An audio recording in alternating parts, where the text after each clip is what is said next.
Olá, seja bem-vindo ao Papo Biz, eu sou Antônio Neto e hoje eu tenho uma pergunta para você. Você tá sabendo que o Kotler lançou o Marketing 7.0, mas já tá no 7? Fica tranquilo, se você parou lá pelo 4 ou até mesmo no 5, você não tá sozinho. Mas a história e as estratégias de marketing continuaram avançando. E o livro, ele não saiu ainda no Brasil, mas eu li a versão original e preparei uma análise crítica daquelas bonitonas só para você. Tem autocrítica que ninguém estava esperando do Kotler, tem os principais conceitos da obra, tem estratégia para entender por que o consumidor aprendeu a ignorar a publicidade. E tem muita coisa que o varejo brasileiro já fazia muito antes de dar nome. E eu vou te contar tudo. Bora se atualizar? Então, vem comigo!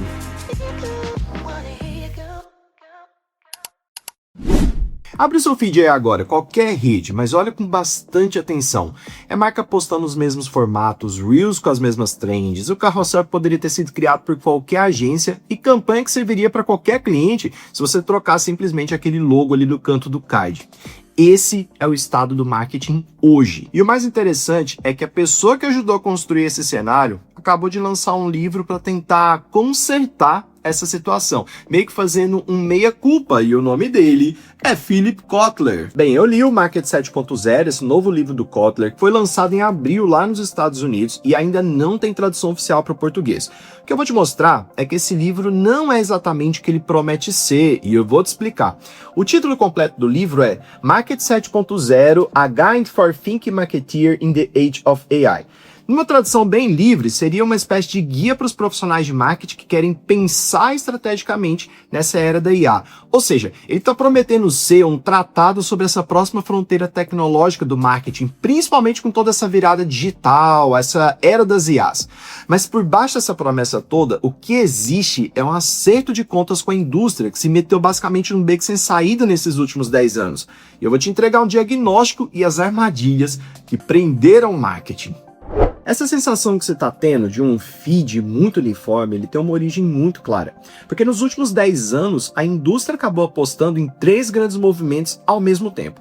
O primeiro deles foi essa migração da parte do orçamento para as plataformas digitais.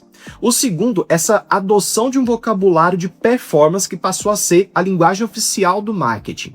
E o terceiro, a incorporação da inteligência artificial generativa que acabou sendo o motor de produção de conteúdo para todo mundo. Cada um desses pontos, eles têm um racional muito claro, muito estratégico, mas o problema está justamente na combinação dos três, que dá para resumir isso num grande estrago que acabou acontecendo.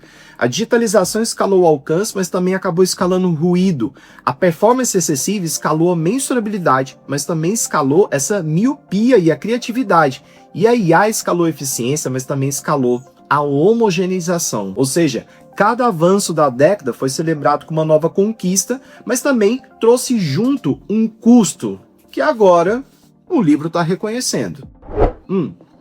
Já que a gente está falando do Marketing 7.0, vale a gente relembrar um pouquinho cada uma dessas fases do marketing.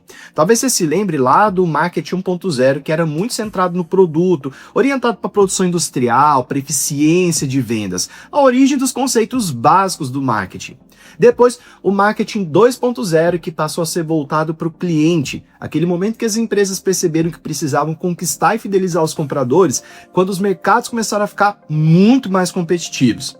Em seguida, o Marketing 3.0, que marcou a ascensão das empresas orientadas por propósito, quando passaram a buscar as conexões muito mais profundas com os consumidores, defendendo causas, valores e a razão de existir que fosse muito além do simples lucro. E aqui, os mais atualizados provavelmente já chegaram no Marketing 4.0, que foi marcado pelas transformações digitais e pelas redes sociais, muito do conceito do omnichannel, da integração físico-digital.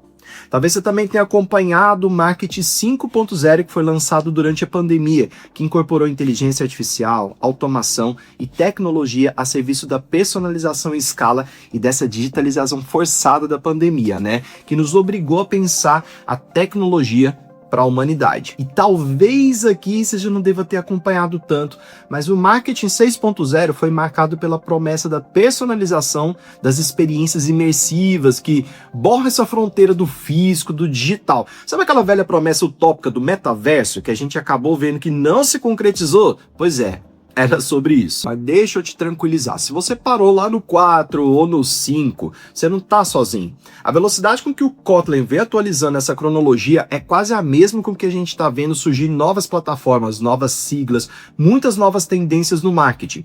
E o Marketing 7.0, ele chega anunciando que o destino sempre foi a mente humana, mas que agora existe uma base tecnológica para alcançar uma era da prosperidade compartilhada que tem a IA como elemento estruturante.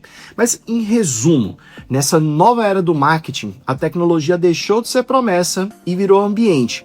E a pergunta que o livro coloca pra gente é justamente o que sobra para o profissional de marketing dentro desse novo ambiente tão mutável e tão desafiador. E o capítulo que mais conversa com todo mundo que está trabalhando com marketing hoje trata justamente das armadilhas do mundo digital. Primeiro porque a pressão econômica está empurrando as empresas para uma mentalidade de curto prazo. Os acionistas eles estão cobrando resultado rápido, o planejamento de marca raramente sobrevive ao próprio ciclo de aprovação. E isso jogou entre 50% a 60% do orçamento para o digital e boa parte disso para a performance. E a performance aparece como um sonho do gestor. Você sabe quanto que gastou, quanto que entrou e otimiza tudo para o dia seguinte. O detalhe é como o custo dessa aquisição está se comportando ao longo do tempo. Quando você está anunciando numa plataforma, você não está comprando um espaço com preço fixo. Justamente você está entrando num leilão que é contínuo e disputando a mesma audiência com todo mundo que quer falar com aquela mesma pessoa. E olha o que isso significa. Cada novo anunciante que está entrando nessa disputa puxa o preço para cima. Quanto mais marca migra para o digital e está todo mundo migrando junto, mais cara vai ficando essa audiência. Ou seja, significa que você está entrando numa corrida que ganhar significa pagar mais caro pela concorrência e pela atenção das pessoas. E quem está lucrando com isso sempre é a plataforma, a dona do leilão.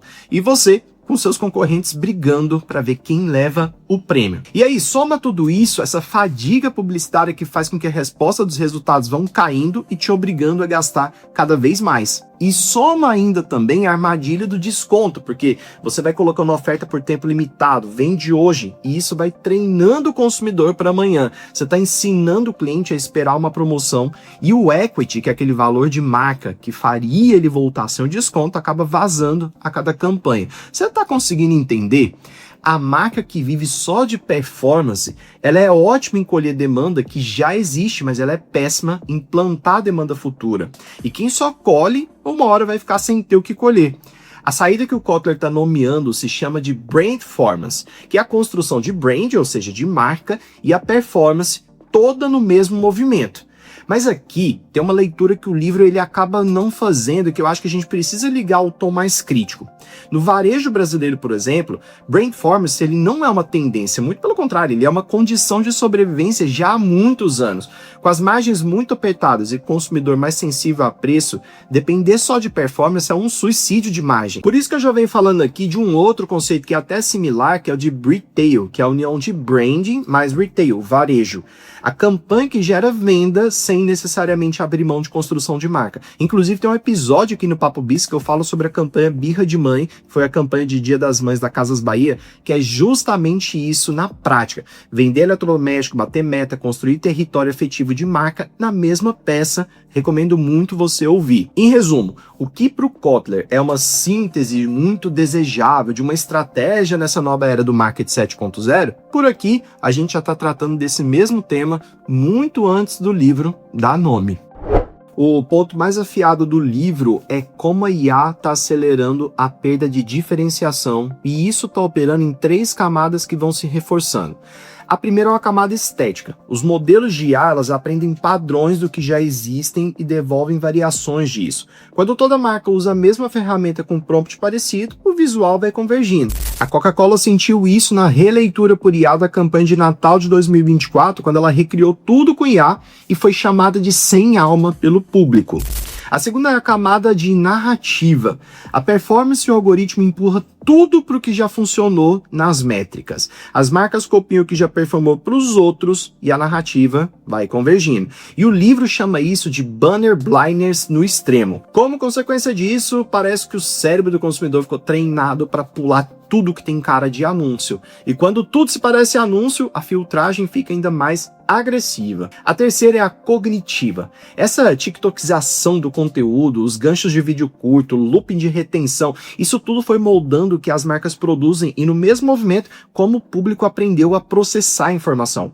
O conteúdo ele foi se adaptando para poder caber numa atenção fragmentada e ao se adaptar também vai reforçando essa fragmentação.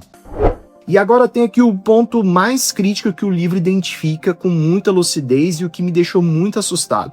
Esses modelos de IA, eles vão aprendendo a criar, treinando em conteúdo feito por gente. Então a gente está falando hoje de um acervo humano com toda a variedade que foi combustível original.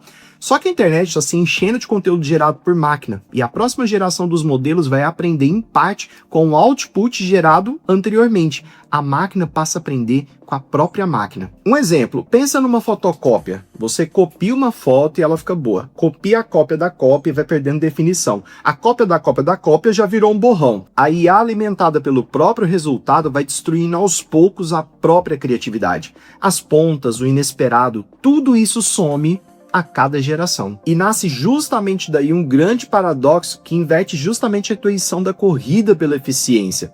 Quanto mais o mercado inteiro vai adotando IA para produzir, mais valiosa vai ficando a criação genuinamente humana, porque ela vira a única fonte de variação real, num oceano que tende ao genérico.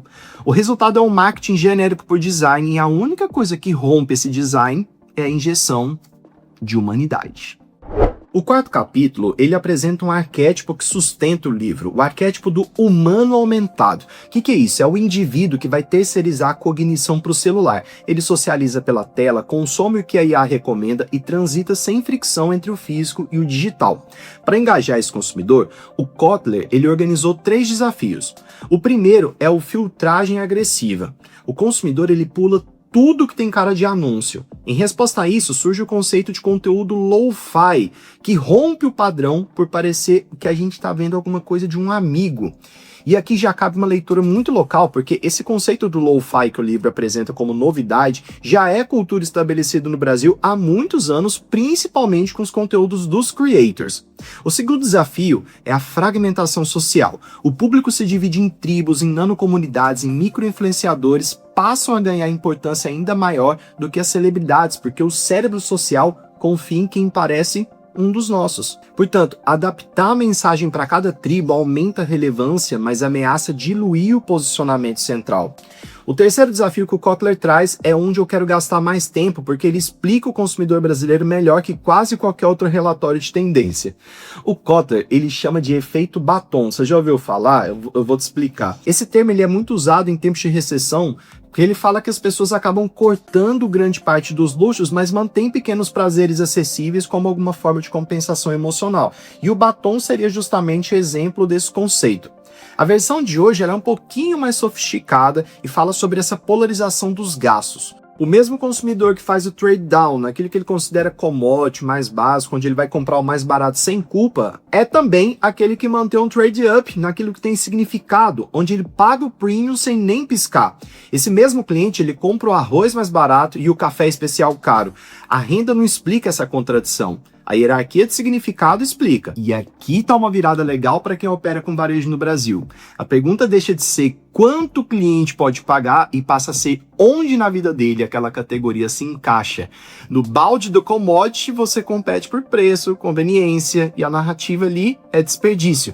No balde do significado você compete por história, identidade, o preço quase some da conversa. O erro comum é tratar todo o seu portfólio com essa mesma lógica.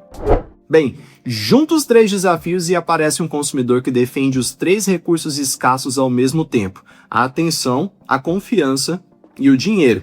A comunicação que desrespeita essa escassez é a primeira a ser ignorada, depois desconfiada e, por fim, cortada do orçamento. A comunicação comercial padrão conversa com o consumidor que simplesmente não existe mais. A parte central do livro apresenta um framework que o Kotler chama de bússola cognitiva, que basicamente é um modelo de marketing muito centrado na mente do consumidor.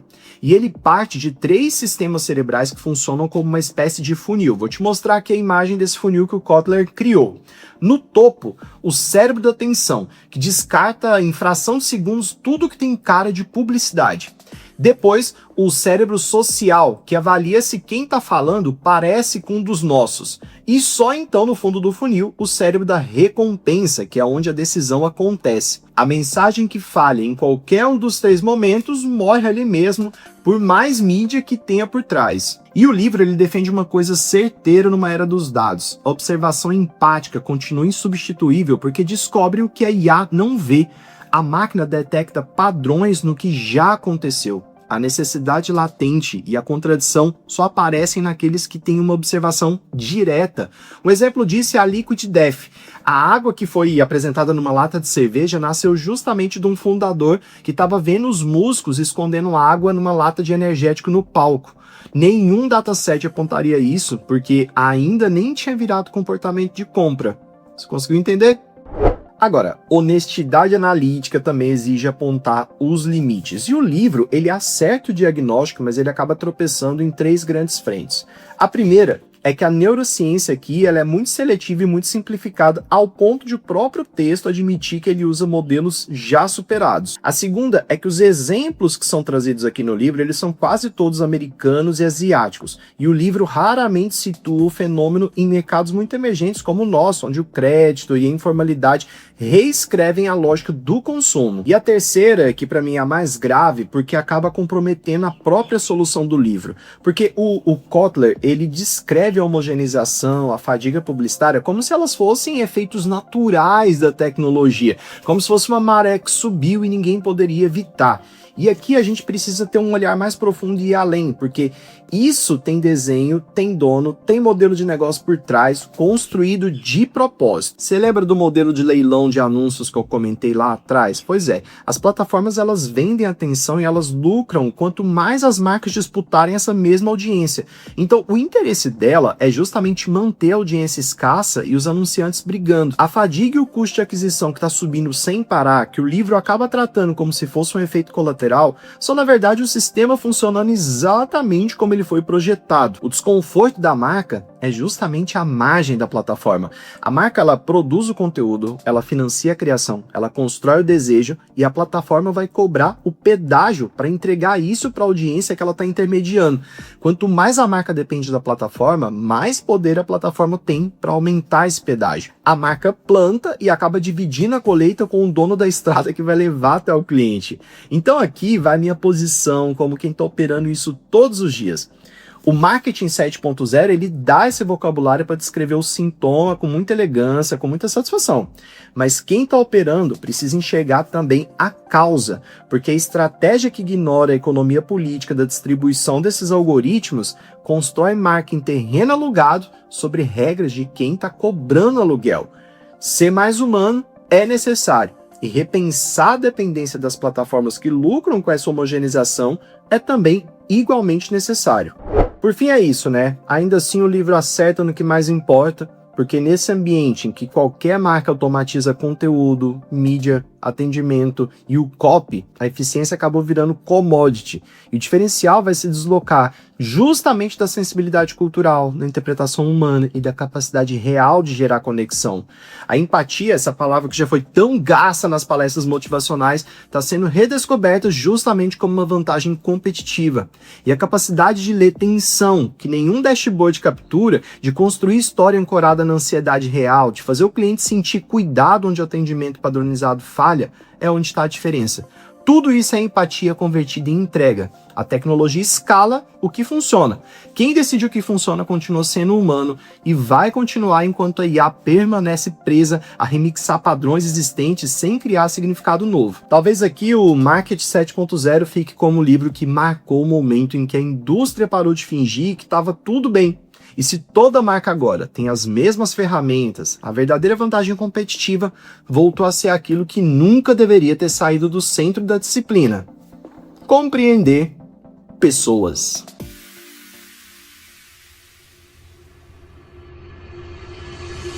Se você gostou desse episódio, não esqueça de seguir o Papo Biz no seu aplicativo de podcast favorito. Compartilhe com os amigos e me siga nas redes sociais, @FreitasNeto, Neto com 2 T's, para mais conteúdo sobre marketing, negócios e comportamento do consumidor. Até a próxima!